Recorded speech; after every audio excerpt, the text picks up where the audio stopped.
McCole Hardman, Byron Pringle, Demarcus Robinson this past year and even into the playoffs. But what kind of luxury is it for you to have those kinds of weapons and you can rely on them outside of just throwing it to Tyreek Hill?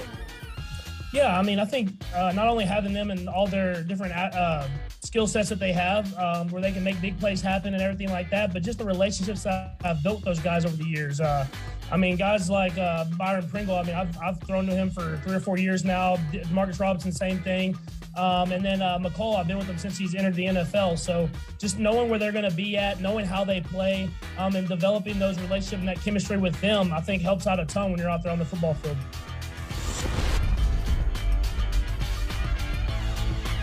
Patrick Mahomes talking about his weapons, and the weapons were utilized to their full extent on Sunday night as the Chiefs beat the Bills. Peter, you know, if they would allow me to be the commissioner for one day and I could change one thing about the NFL, one thing. Overtime. No, well, I'm going to be far more flippant than that. I'm reminded how much I dislike the new conference championship trophies, which look like oversized pieces from the Monopoly game. I'd go back to the old George Halas and Lamar Hunt trophies that were kind of thick and substantial, something you'd want to put on your coffee table. Yeah. I love those old trophies. I don't like these new ones. You know, you're probably also the kind of guy who, when you write a book one day, you know, after Playmakers, you're going to write a book, and it's going to be a coffee table book on coffee tables. I can just see that one day. I think that's really what. And so, in other words, why don't you make a trophy that can be a coffee table? That would work. That would work. The ones they used to use could be. I mean, I don't know where you had a flat surface on that thing, but I just love those. There's something about those that just scream out old school. This screams out oversized Monopoly piece, that there's some big giant somewhere playing Monopoly and insisting on being the AFC NFC Championship piece instead of the shoe or what was always the piece of choice?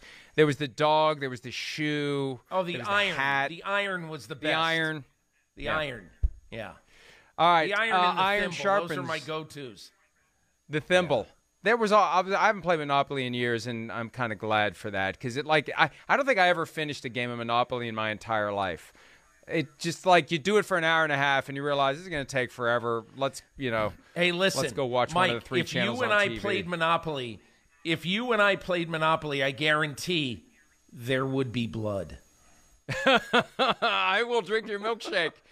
And I will take all of your fake money. All right, Bengals, Chiefs, when they got together. And Peter, you know, it's funny. I said this a few times yesterday, and Sims was like, that doesn't sound right. But it is right. They played this month, the Chiefs and the Bengals. You know, we had rematches last weekend of games from September. These two teams played January 2nd, Both and the played Bengals won. Unbelievable.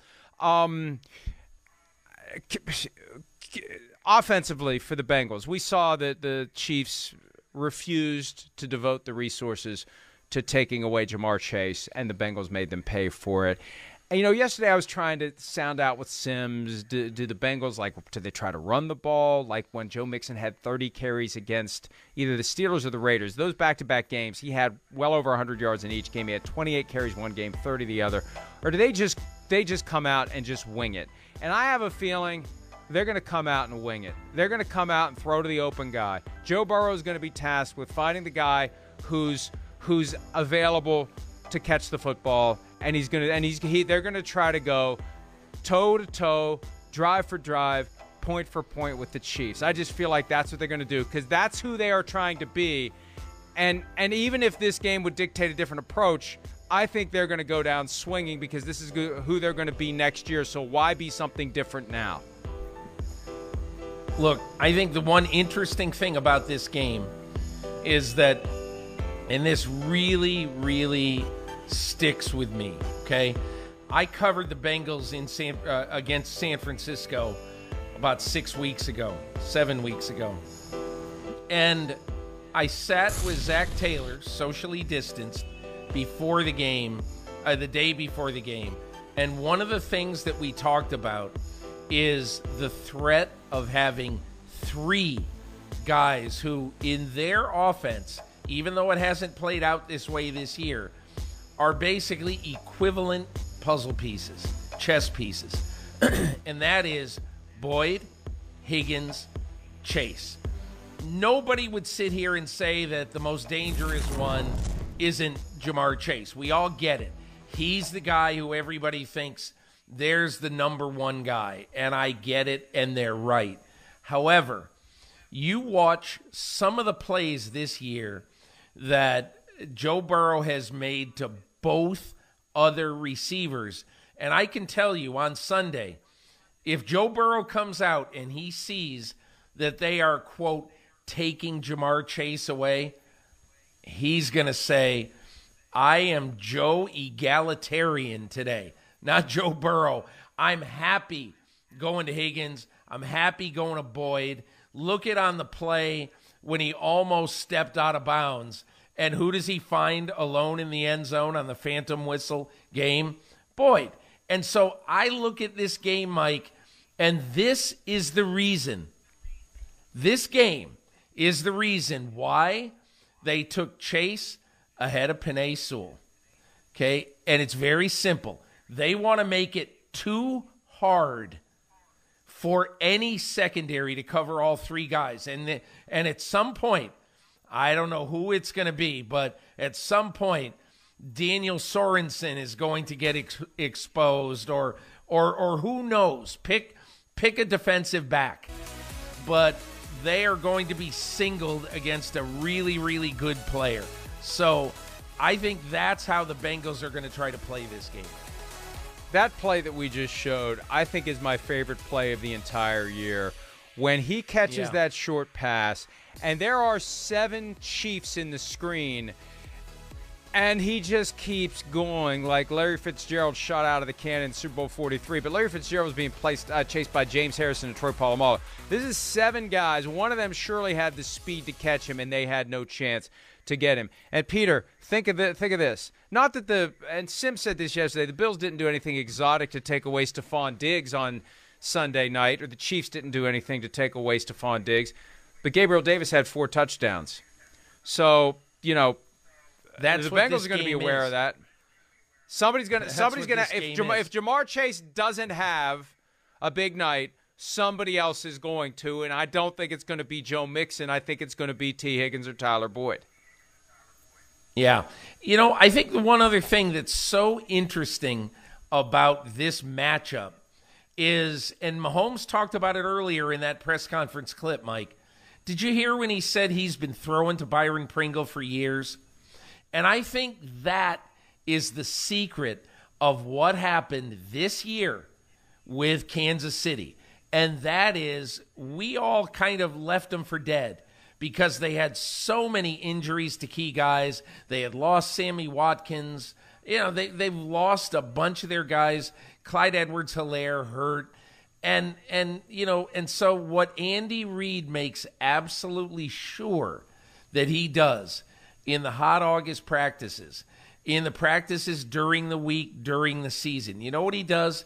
He makes sure that Byron Pringle and Jerick McKinnon get a lot of reps and that they are able, Jerick McKinnon has got to be a total pro right now at running the wheel route out of the backfield.